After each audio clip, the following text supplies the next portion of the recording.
morning. I love you, Rodney.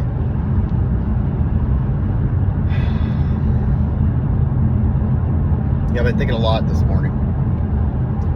Did it at the gym. Had a good conversation with a friend of mine. We went out to Mount Rainier yesterday. And I thought a lot about our conversation. I thought a lot about my life, where I'm at today, the people surrounding me. And I asked myself a question that I'm going to share here. Why do I go to meetings? Why do I work a program? Why is it that important to me? The obvious answer is to not get loaded. Right? But if I had to break it down to why, I would break it down like this. I went in there to get clean. I make these meetings and all of that to hear what other people do to stay clean. I've seen people lose a parent, a sister, a father. I've seen people go through breakups. I've seen people lose their jobs. I've seen people change their jobs. I've seen people not be able to find a job. The one thing I noticed in all of this is their connection to not only their higher power, but also they get it out. I keep going to change who I am. I found that I had a spiritual problem. And what I supplemented it with was substance and alcohol. See, today I don't feel like getting loaded. I haven't felt like getting loaded since I walked into that treatment center.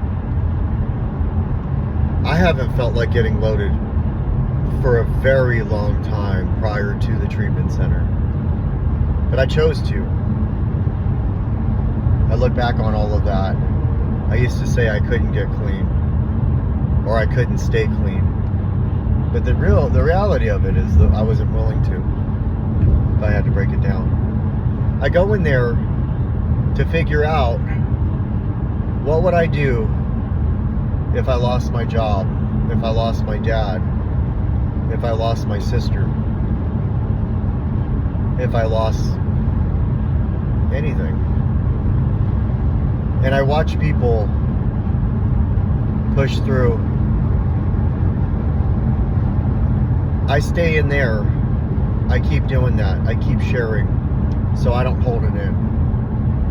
Because I know this, if I hold it in, I will do destructive behavior.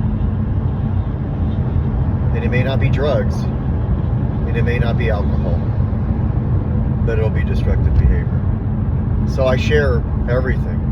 If I'm being a shithead at work, if I'm not being the best father I can be, if I'm fighting with somebody, if I'm fighting with everybody, if I had a relationship that didn't work out, my water got shut off, all of that. Because those are the things that I didn't share.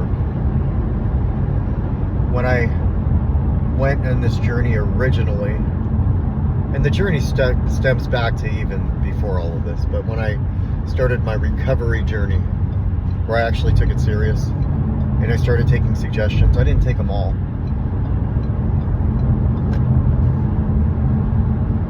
And then eventually the only thing that sounded good was getting loaded. But I didn't share that either. And then eventually, all that sounded good was that. So I keep coming back. One, to get things off of my chest, but two, to hear how people go through their struggles and continue to not only stay clean and sober, but change their lives. I don't always hear about drugs in these meetings. I hear about what they used to do, but what I hear for the most part is what they're doing about this challenge or that challenge. I've heard people say that they want to get loaded and not do it. I've seen people push through that. I've seen people get loaded, including myself, and find a way back. When I disassociated myself from the program, I was still showing up. I was still going to these meetings. But what I did is I fed my ego. I wanted to look good. I have that problem still. Except for I work on not caring about what people think is much, and it kind of takes away from that.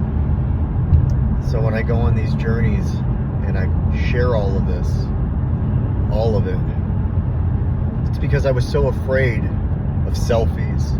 I was so afraid of social media.